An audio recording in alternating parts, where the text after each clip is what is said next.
நாம் எல்லோரும் தலைவர்களாக ஒரு படியாக சென்று கொண்டிருக்கின்றோம். 73 நாட்கள் நீங்க யோசிச்சு பாருங்க. இந்தியாவில் எத்தனை அமைப்பு ஆரம்பிக்கப்பட்ட 73 நாட்கள்ல எத்தனை அமைப்புக்கு 20 லட்சம் பேர் தன்னார்வலாக இருக்கின்றார். எத்தனை அமைப்புகள் இருக்கிறார்?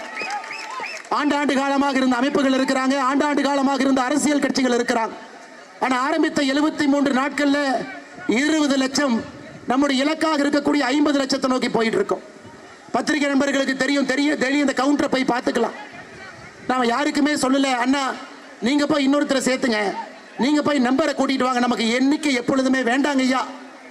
ஒருவராக நம்முடைய அமைப்பை பார்த்து, வேலையை பார்த்து, மாற்றத்தை பார்த்து வரக்கூடிய ஒருவராக வந்து அந்த 50 லட்சத்தை எட்டணும். நாளைக்கு காலையில் நம்ம எளிதா சொல்லலாம், 20 லட்சம் பேர் ஆளுக்கு இன்னொருத்தரை கூட்டிட்டு வாங்க, 40 லட்சம் ஆயிருங்க ஐயா. இல்லை, அது நோக்கம் அல்ல.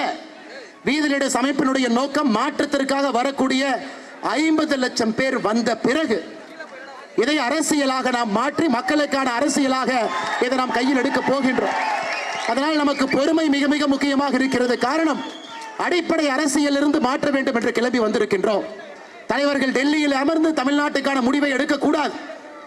சென்னையில முக்கியமான வீட்டில் உட்கார்ந்து தலைவர்கள் முடிவெடுக்க கூடாது.